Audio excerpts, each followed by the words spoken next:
Huge night for basketball fans. The new NBA season tipped off just minutes ago. This season will be shorter than usual, 72 games instead of 82. Last season, the players were in a COVID bubble, but not this time. The league hopes testing and contact tracing can replace the physical separation that worked so well. CNBC's Eric Chemi now. Eric, the bubble worked so well that they've abandoned it. What kind of thought process is that?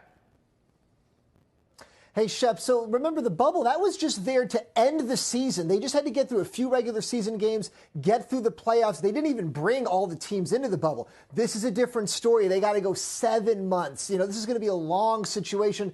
They can't do it. It's too mentally consuming. It's too expensive. They looked at the NFL, college football, NASCAR, baseball, golf. They did not have a bubble, and they were able to make it through their season. The NBA can learn lessons from that. That's the approach they're going to use this time because it's such a long time to go. The last season ended, like 2 months ago, and now here we go again. This is a money decision, right? Or what else could it be?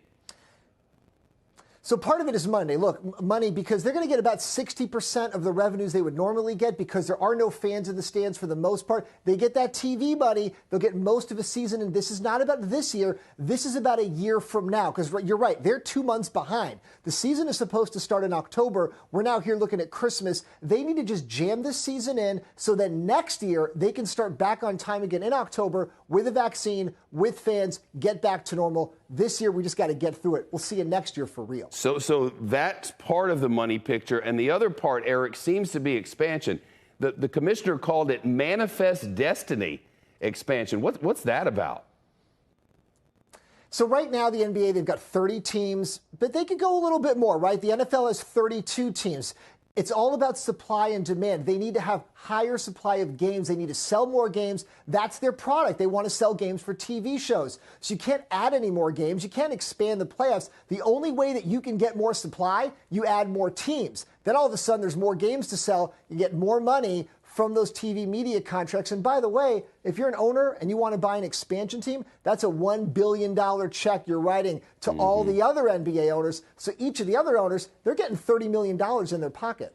Well, there's one in Brooklyn, there's one in Manhattan, maybe one for Queens and Staten Island and the Bronx, and then we'll have 5 teams that nobody will care about. Exactly.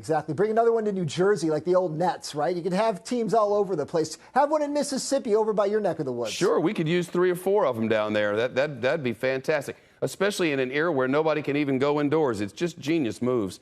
Eric Chemi, thank you. Hoop it up. Shepard Smith here. Thanks for watching CNBC on YouTube.